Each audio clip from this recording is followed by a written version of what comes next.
So, Sir Alan, it's fantastic to meet you. What a great honour for me to have a chance to speak to you, even if it's in Zoom and not in person. I'm Drew Paterson. I'm a veteran of the Royal Air Force. I served in the Royal Air Force for 12 years, quite a long time ago now, as a navigator. I mainly flew on Hercules transport supporting the armed forces around the world. I'm also currently writing a play as part of the Bravo 22 Scriptwriting Competition, and I've got to submit it by next Friday. But it's ready; it's nearly ready to go. I'm just tidying it up, ready to submit it, which is great. And I'm also an actor. I've been acting for about the last 5 or 6 years, so I've got an interest both as a performer as well as a writer. And I'm particularly keen on writing for theatre, which is why I'm very excited about meeting you today. Thank you.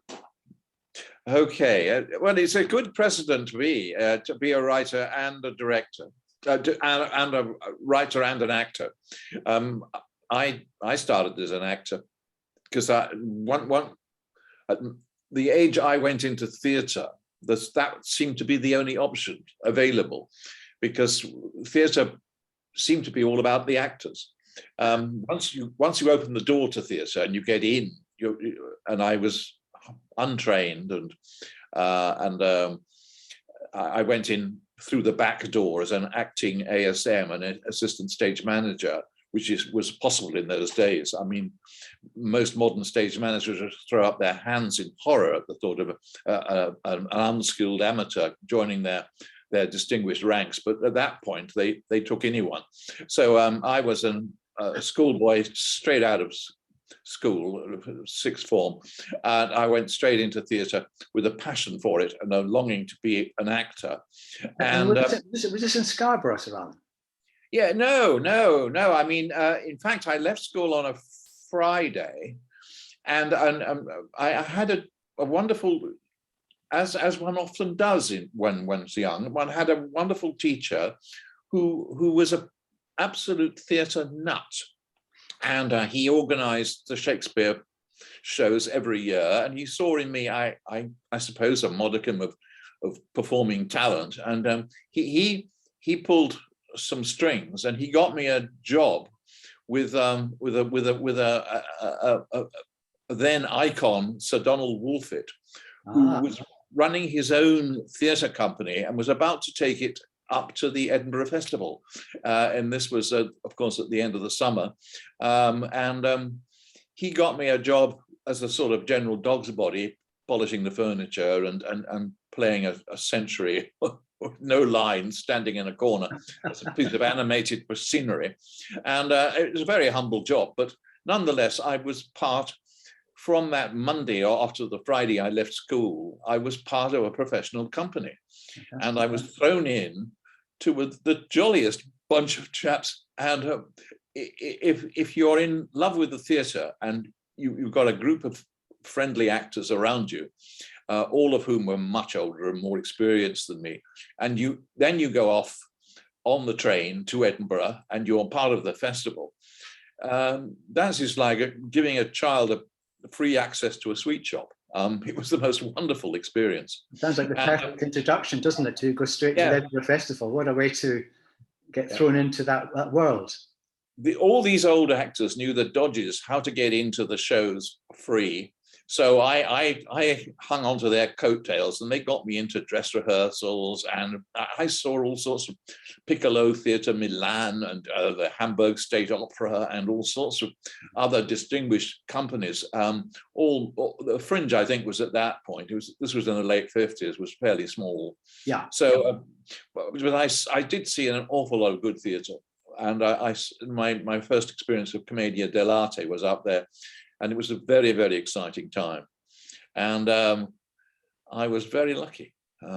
I mean, that was the start. And then I pulled another string by the same wonderful teacher who got me another interview, this time with an actor from the same school, Haileybury, that I went to, and an actor called Robert Fleming, who had a rather distinguished career. And he in turn got me a job with Worthing Rep, And again, I was a dog's body at the Worthing, but I got little acting parts. But the big break came, Worthing, then Leatherhead, and finally Oxford Playhouse, and then I got this job with the Scarborough Theatre, run by a man called Stephen Joseph, who was an extraordinary pioneer of open stage theatre, in the round theatre, and more important for me, most significantly, he opened the door. Really, anyone who joined his company had to be prepared to do anything, from working in the box office to acting on stage, to stage managing and operating the sound. And in my case, he handed me all these potential tools, and I suddenly saw the possibilities that lay ahead in theatre. And most significantly, he took one look at my acting and decided it wasn't worth pursuing as far as he was concerned. So he encouraged me to write a play for myself, which I promptly did, and to showcase my talents. I wrote myself a seaside play for Scarborough, 1957, called The Square Cat, and I was expected to star in it, and I went completely berserk. I was asked. I wrote myself a then rock and roll singer, and I couldn't play a guitar, and I couldn't sing, and I couldn't dance, and I was, and so I just threw the whole kitchen sink at myself, and I suddenly realized as the show approached that I was completely unqualified to play the parts I'd written for myself. And so I went round the corner in Scarborough to a place I'd seen an advert in a tobacconist's window, guitar lessons, Donny, number 67 Trafalgar Road. And so I rang the bell, and this Scots boy answered, and he said, yeah. And I said, I see you give guitar lessons. He said, yeah, sure. He said, where's your guitar? And I said, I don't have one. He said, oh, well, okay. Do you want to borrow mine? I said, yes, thank you very much. And he said, so where do you want to start? And I said, well, let me tell you, I don't really want to start in the complicated bit. I'm opening in a show in 3 weeks, and I need to be able to play and sing in it. And he said, oh, 3 weeks. And he said, well, you're not going to learn a lot in 3 weeks, possibly 3 chords, which was fine by me. So I took guitar lessons, and I opened in this show that was actually a sort of rather a silly comedy, but nonetheless, Scarborough in summer, people whose holidays had been ruined by a rainstorm, looking for somewhere to have a little bit of light relief. The show just worked a charm, and I earned £33 royalties from it, and that was a fortune. I'd never held so much money in my hand before. and coming full circle, you know, was it 87 plays later? Is it or 87? Yeah. And your new Plays at Family album is going to be launched at Scarborough again. So we have in a sense come full circle, haven't we? Yes. Scarborough I stayed faithful to, because Stephen, who died rather early on in 1968, so he was, but he stayed faithful to me. So I thought, well, I'll stay faithful to him. So I stayed faithful to the company, and in the early 70s, they offered me the chance to. By then he'd introduced me to directing as well. So they offered me the job of artistic director here, which I then held for 40 years until the early noughties, and until I had a stroke in 2006, I think, when I just burnt myself out. But there were 40 wonderful years of experience, and I was writing 2-3 plays a year, and as well as an awful lot of other new stuff. I learned a lot about writing, partly from experience, and not all the plays were fantastic or even first rate, but never was one that I didn't learn from, and it took me to the next one. And the current play, Family Album, how would you describe that? It's retrospective. I realize that as I've gone into retirement, I've somewhat drifted away from the modern world, apart from Zoom meetings like this. So it's a play. It's a play with it's playing on 3 time levels. It's quite complex, and it's seen through the eyes of a house. And in the first level is the early 50s, 1952. A young couple, he just from the war, RAF left, just demobbed, and his young wife with their 2 young children, and they've seen off the war. They've lived with her parents in digs, and this is their first house, and we see her moving in with some of the furniture which her parents have given them or willed them, and she's moving it around very excitedly, and it's a 50s marriage where it's a very paternalistic marriage, where with him absolutely wearing the trousers and she very much the little housewife, and we follow that strand, and it's actually we then learn that they have a daughter whom he's reluctant to they have a son and a daughter. She's very reluctant to spend. He's very reluctant to spend a lot of money on, and you know, given the time it's set in, very reluctant to spend much money on her education, because money is on educating women is rather wasted. Yes. And so you know, they spent the money on the boy, the girl grows up sort of, but we also see simultaneously the house in 1992 with the same daughter who's now 40 years old, and coping with her own child's birthday party, and with a sort of semi-collapsed marriage, and we never see her husband, but she's doing, and then finally we see another strand of 2022 with the couple, the grandchildren, as it were, another daughter, Alison, the daughter of the daughter, as it were. So we see those 3 strands, and what really the play actually says is it's a sort of snapshot of 3 women at 3 times in history, and the way that women's roles have changed, and it's quite an unusual play for me in that it's women driven. It's 4 women's parts and just 1 man. Uh-huh. It's a picture of, it's a social picture of the way life has changed for me. Yes. Life, seeing it through my eyes. And when I work with young actors these days, and I talk back to, I was impressed by Radio 3 have just done a whole series of, they've started rediscovering female composers, and hundreds of new and partly known people have been launched,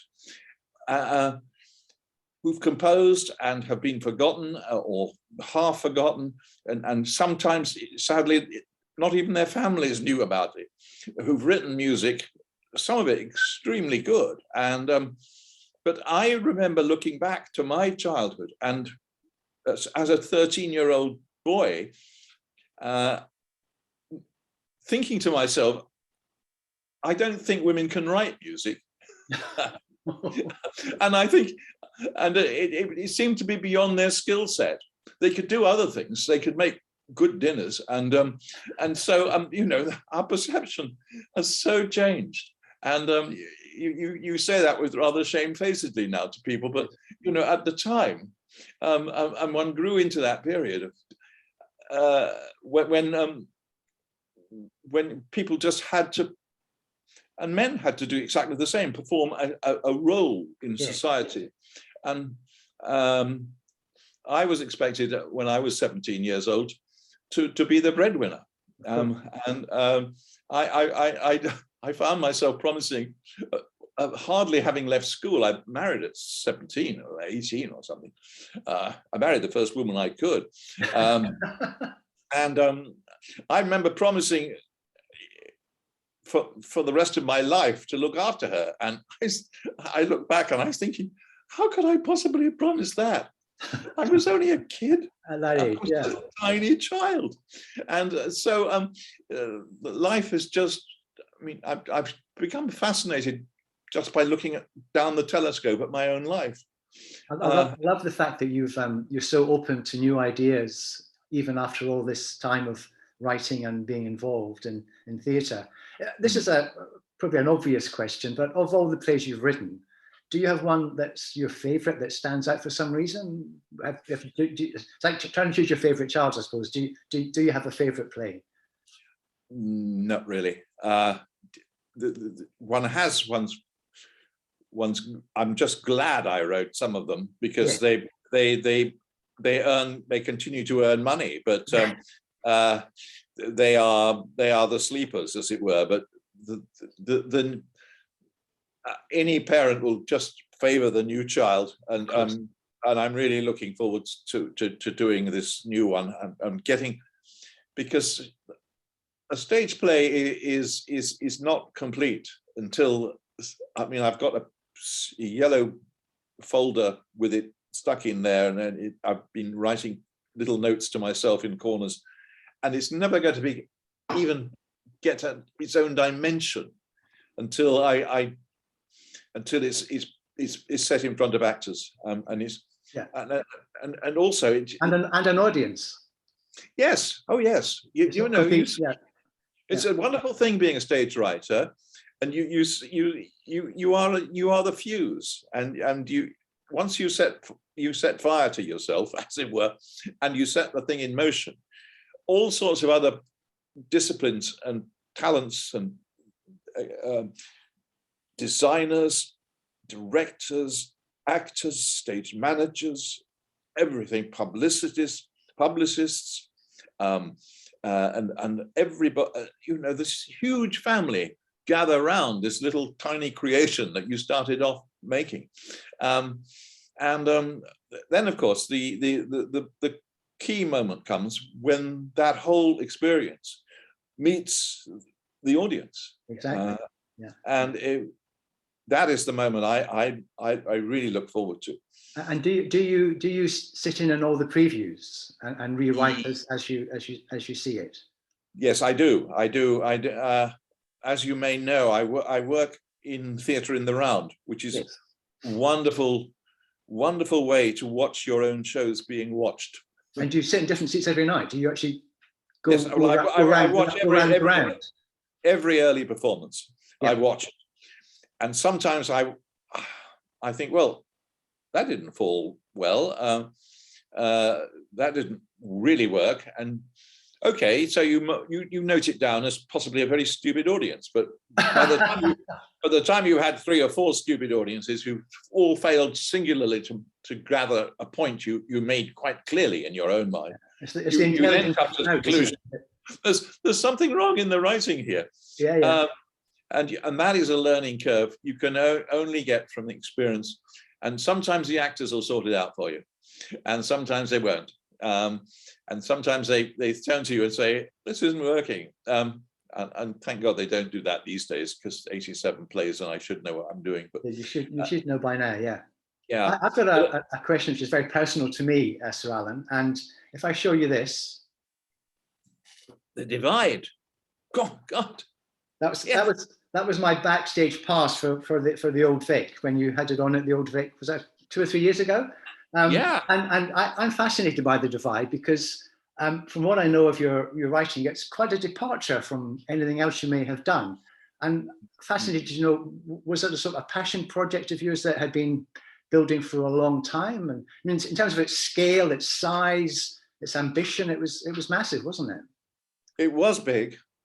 I developed in later years into a writer-director, and I never really knew where the writer started and where the writer stopped and the director started.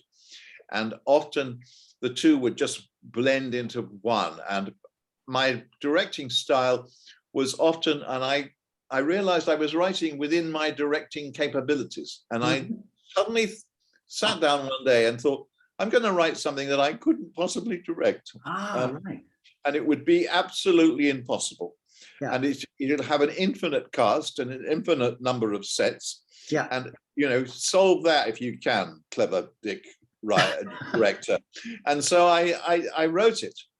And I decided that it could only be done, and I gathered an enormous number of actors together for one day only on a Sunday at the Stephen Joseph Theatre, and I invited them all, and I said, "This is 6 hours of play," and it was then, and we're going to do it in 3 parts, and we're going to do it in the matinee, and then we're going to have tea, and then we're going to do another part, and then we're going to have supper, and then we're going to another part, and then we're going home, and so. And as soon as it started seriously overrunning, because we'd never run it together. And they read it, and this huge company, and it was read from lecterns. And I said to the audience at the start, ladies and gentlemen, this is a once ever experience. And this is a show that is never going to be done again. You are here in a unique experience, experiencing a unique event. And many apologies for those of you who want to get to bed, but if you can stick it out, it'll be worth it, I'm sure. And so bless them, they did. And we carried on. And when we'd finished, Annabelle Bolton came up to me, whom I'd known from years ago. She was a stage manager then, and she worked for me years ago. And she said, "Hi, I work for the old Vic. Is it possible to look at the script?" I said, "You want to look at the script?" I said, "Well, for what purpose?" And she said, "Well, I'd love to have a go at directing it." And I said, "Wow. You are crazy." So I just handed her this massive pile of material, and I saw her, because our theatre is quite opposite the railway station, and she staggered across the road, weighed down by this mountain of material. And I said to my stage manager, "That's the last we'll see of her." And then she wrote to me and she said, I've got Matthew Waters to agree we can do it at the Edinburgh Festival, and is that all right? And I said, "Yeah, well, yeah, let me know. I don't want anything to do with it, because for me, in my own mind, it's virtually impossible to stage." And she said, "Well, we're having a go." And I said, "Well, good luck." So the unstageable came back to haunt me. But I wouldn't care to do it now. I mean, we turned it into a sort of graphic novel eventually, and it's there. It was there in its original form, which was I took the dialogue out and I just made it into a diary event, and it's also piles of memos and diary events and historical event. And I thought, well, as a book, it's like opening a loose leaf file of a sort of a historical event assembled from various sources, and that is the way I'd like it to be remembered. Well, thank you for that insight to the Divide. I actually was lucky enough to be in the choir on stage for the Divide.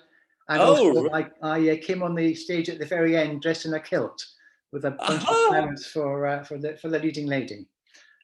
That's when I actually met you at the Old Vic when you came to visit. Well, yes, I remember meeting the choir. Yeah. That was a great privilege as well. In terms of writing for theatre, quite a few people on the writing programme for Bravo 22 are new to writing, and sometimes it's quite hard to get started. Do you have any advice for someone who has a story to tell but doesn't know how to start to write it? Well, yes, we all have a unique voice, so tell it in your own way. I remember in my own lifetime, a young dramatist, as he was then, Stephen Joseph introduced this script to us, and we the acting company had a look at it. We privately considered it was completely unplayable, and we muttered to ourselves. And then this young writer turned up and directed it with such passion and determination, and had such belief in his work. And we just followed him slavishly, all the time muttering to ourselves over tea breaks, well, he's crazy, isn't he? He's crazy. We're all going to die. We're all going to burn. The first night was done in a small venue, but the atmosphere was electric. And we all came out afterwards and stared at this man and in awe, because he suddenly hit a new nerve, and he had the passion to follow it through. And his name was Harold Pinter. Ah, wow. And Pinter became, after that, and it was one of his very, very first plays after he stopped being David Barham, the actor, and become Harold Pinter, the writer. And we became quite friendly, and I became quite obsessed by his work. In fact, I tried to copy it for some time, but it's fatal work to copy, and you soon finish up pintering yourself completely. So I hopefully, luckily, developed my own style away from that. But a lot of his passion stayed with me nonetheless. So what I could say to a new writer is, if your work is unfamiliar and people are not immediately receptive to it, don't give up. You may be completely misguided, yes. But if you have a passion and have a belief, and it doesn't matter which branch of theatre you are attempting to get into, acting, writing, directing, but if you have that passion, then go for it. And also be prepared to listen, be prepared to, but listen carefully, because there may be a lot of people who don't know any better than you do, yes, but there are people who do know better than you do. And I've met an awful lot of people in my lifetime who've known at that stage of life better than I did, and have done an awful lot to help me and advice. And when you write, you write a first draft. How many drafts would you normally get through? Well, I tend to work in a rather strange way, and we all work in strange ways. I know there are some writers who write one line and then they cross it out, and then they write another line, and then they go to bed, and then they do another day and they wrote two more lines. I don't work that way. I work very, very fast, but I do. But what I have is I wait for that flash of light, that idea, and an idea is the gift that sparks the whole thing, that is not something you can ever advise or plan for. It just where do the ideas come from? Do you not even know where they come from? No. And as I said to one writer, if I knew, I'd never tell you, because it's a ready source. But they come from an odd newspaper item, a news item, a chance remark.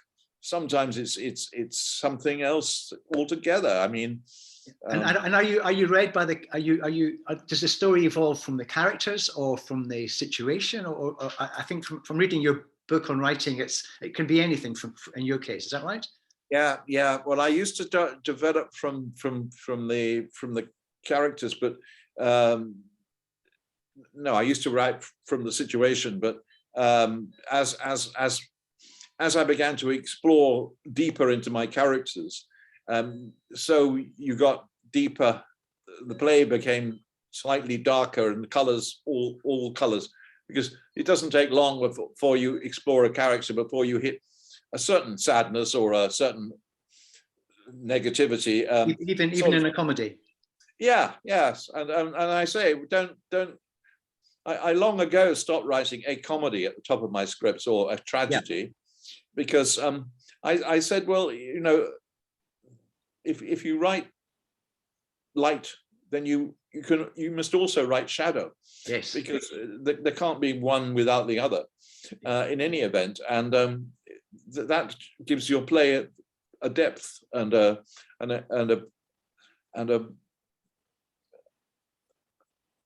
meaning that goes beyond it often. I couldn't agree more. I think light and shadow is so important in all sorts of drama, isn't it? Really. Yes. Yeah. Oh, yes. And sometimes it used to be that back in the Shakespeare tragedy days, you'd have a terribly dark beginning, taking the Scottish play, and then you'd have a scene with the porter, and that would be the comedy scene, and that would be jacked into it. But I didn't. I thought, no, I think I like it better when the two can coexist together. Indeed. So the new play, for instance, although there is an awful lot of laughter in it, I hope. Who can tell? But there's also an awful lot of sadness, and the characters are allowed to exist. Allow your characters to exist, but don't deny them the comedy, nor plunge them into tragedy. I think we're out of time, Sir Alan, but it's been a great privilege and honour for me to hear your words of wisdom, and I've taken on board certainly light and shadow as a major message for me. Yeah. But I can't thank you enough for sharing some time with us this afternoon. It's been fantastic. It's a pleasure. That's a pleasure. Nice to talk to you too.